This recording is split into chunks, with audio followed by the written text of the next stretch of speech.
प्रिय भाइयों बहनों और मित्रों, प्रेज़ द लॉर्ड, जय मसीह की।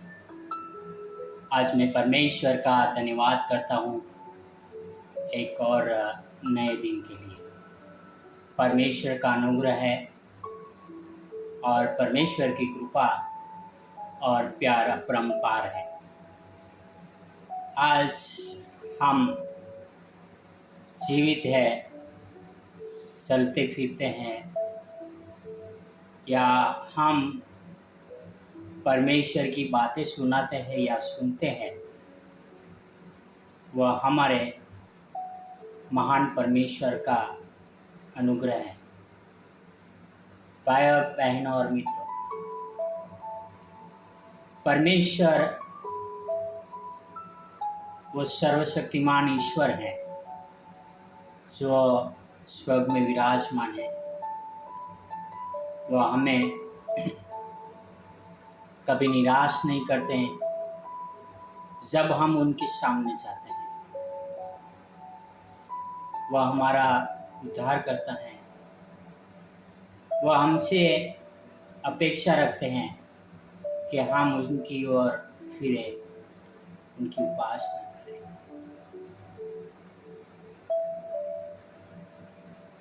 भाइयों बहनों और मित्रों, मैं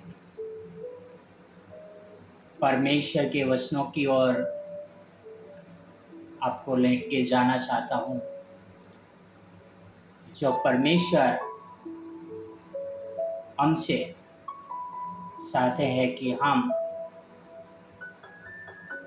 उनके वचनों के अनुसार जीवन बिताए और परमेश्वर से बातें करें।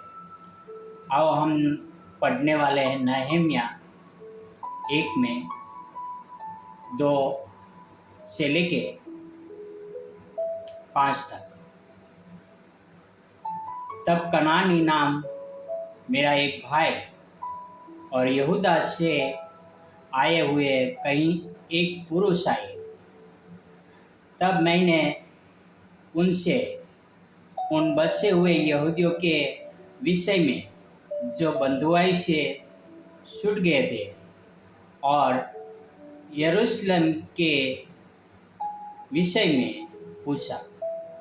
उन्हें मुझसे कहा, जो बचे हुए लोग बंधुआई में छूटकर उस प्रांत में रहते हैं, वे बड़ी दुर्दशा में पड़े हैं और उसकी निंदा होती है, क्योंकि यरूशलेम की शहरपना टूटी हुई और उसके फाटके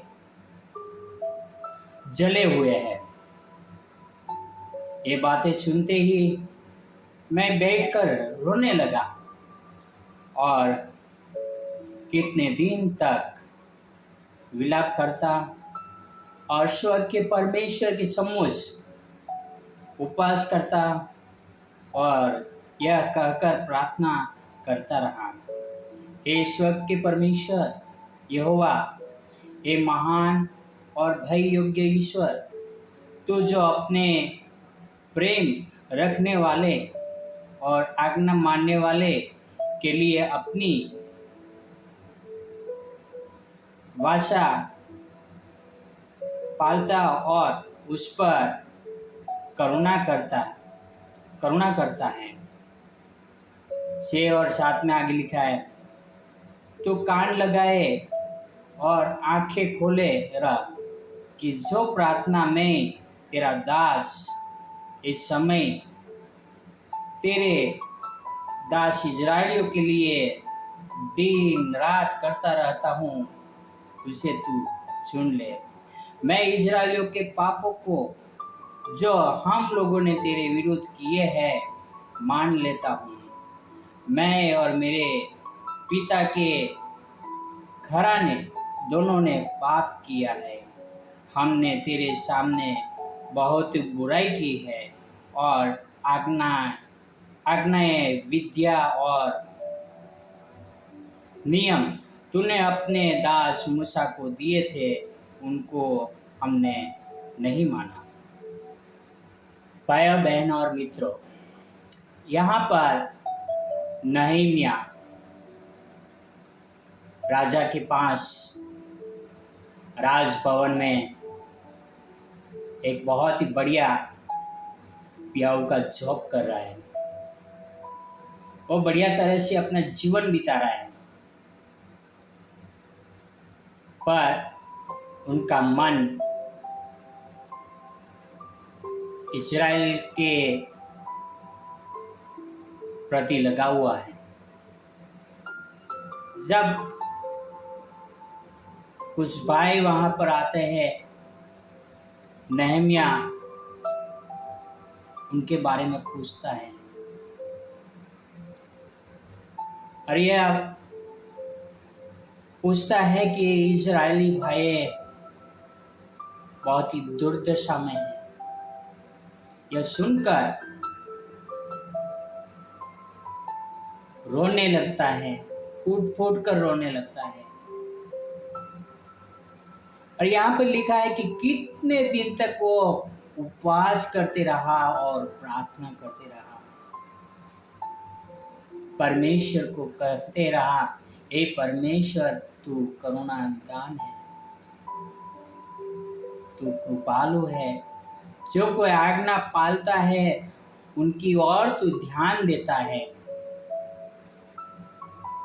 और किस तरह से कह रहा है कि मैं अपने पापों को मान लेता हूँ, मैं अपने घराने के पापों को मान लेता हूँ, मैं अपने इस्राएलियों भाइयों के पापों को मान लेता हूँ।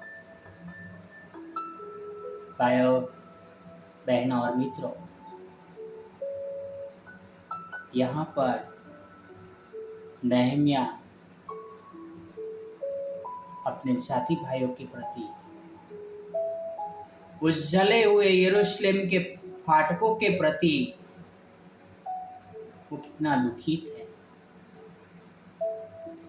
वो परमेश्वर से रो रो कर, फूट फूट कर प्रार्थना और उपवास करते रहते हैं। भाइयों बहनों और मित्रों, क्या हम अपने जाति भाइयों के लिए प्रार्थना करते हैं? क्या जो पापों के दल दल में फंसे हुए हैं उनके लिए हम प्रार्थना करते हैं? क्या हम अपनी कलीसिया के लिए प्रार्थना करते हैं? क्या हम उनके लिए रोते हैं? भाई और बहनों, हमारी प्रार्थना नहम्या की जैसा होना चाहिए। नहम्या को क्या कमी थी? वो एक आलीशान महल में रहता था, उनको खाने पीने की कोई कमी नहीं थी, वो राजा के भवन में था। मित्रों, हो सकता है आपके पास बहुत सारे अय्याशी की सुविधाएं हो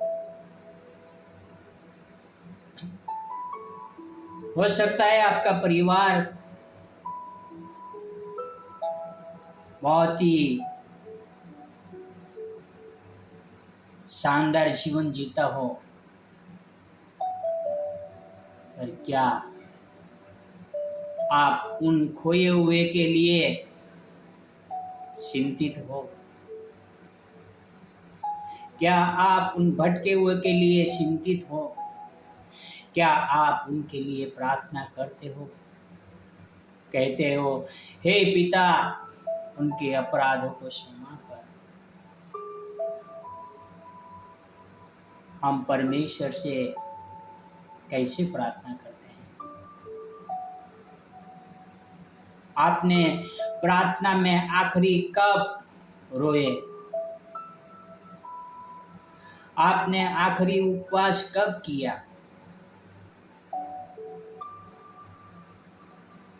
आप अपने देश के लिए आखिरी कब प्रार्थना किए? भाइयों बहनों और मित्रों, आओ हम हमारे भाई और बहनें जो मसीह में हैं, जो भटके हुए हैं, जो खोए हुए हैं, जो परमेश्वर से दूर है, उनके लिए प्रार्थना करें। आओ हम उनके लिए प्रार्थना करें जो हमारे देशवासी है। आओ हम उनके लिए प्रार्थना करें जो परमेश्वर को नहीं जानते। आओ हम अपने परमेश्वर के सामने ईमानदार रहे। परमेश्वर हमारी प्रार्थनाओं की ओर कान लगाना चाहता है। परमेश्वर हमारी सुनता है, पर हम परमेश्वर को अपना पूरी तरह से मन कैसे देते हैं। आओ हम अपना पूरा मन परमेश्वर को दें। हम अपने आप को परमेश्वर के सामने अर्पण कर दें। आओ हम प्रार्थना करें, हे परमेश्वर हमारे अपराधों को क्षमा कर। आओ हम प्रार्थना करते हैं, हे स्वर्ग और पृथ्वी के अधिकारी हमारे पिता, हे करुणा निदान राजाओं के राजा, हम आपके शरणों में आए हैं प्रभु, आपके दास है प्रभु। प्रभु मैं आपसे प्रार्थना, आपसे नम्र विनती करता हूँ, इस संसार में जो आपके भय मानने वाले लोग थे वो आपको छोड़कर इस संसार की रीतियों के अनुसार चल रहे हैं, उनको क्षमा करके आपकी ओर ले आए पिता। हे करुणा निदान पिता, आपसे प्रार्थना, आपसे नम्र विनती करता हूँ, आप उनके पापों को क्षमा करें, आप हमारे पापों को क्षमा करें, हम पर अनुग्रह करें पिता। हमारे हर एक भटके हुए भाई और बहनों के लिए प्रार्थना करता हूँ, आप उनके जीवन में आपके वचन बोए पिता। या आपसे प्रार्थना, आपसे नम्र विनती करता हूँ पिता। पिता मैं आपसे प्रार्थना, आपसे विनती करता हूँ हमारे देश के लिए पिता, हमारे देश में शांति बनी रहे पिता। कई बार आपस में अलग अलग जाति के लोग लड़ते मिटते हैं पिता, आप हर एक में शांति दे पिता। आपका अनुग्रह, आपका प्रेम, आपकी करुणा सदा हम पर बनी रहे पिता। ये आपसे प्रार्थना, आपसे नम्र विनती करता हूँ पिता। धन्यवाद करता हूँ यीशु मसीह के लिए पिता, जिनके द्वारा हमारा उद्धार हुआ है और आपसे बातें करने का एक हक और एक अधिकार दिया है। आपका कोटि कोटि धन्यवाद करता हूँ पिता। पिता आप हमें संभालना, आपके कवच में हमें रखना पिता, आपकी सुरक्षा में हमें रखना पिता। यह आपसे प्रार्थना, आपसे विनती करता हूँ पिता। यह सारी प्रार्थना मेरे उद्धार करता प्रभु का प्रभु, राजाओं का राजा यीशु मसीह के नाम से करता हूँ। आमीन, आमीन, आमीन। Praise the Lord, God bless you. परमेश्वर आपको आशीर्वादित करे, आपका दिन शुभ रहे।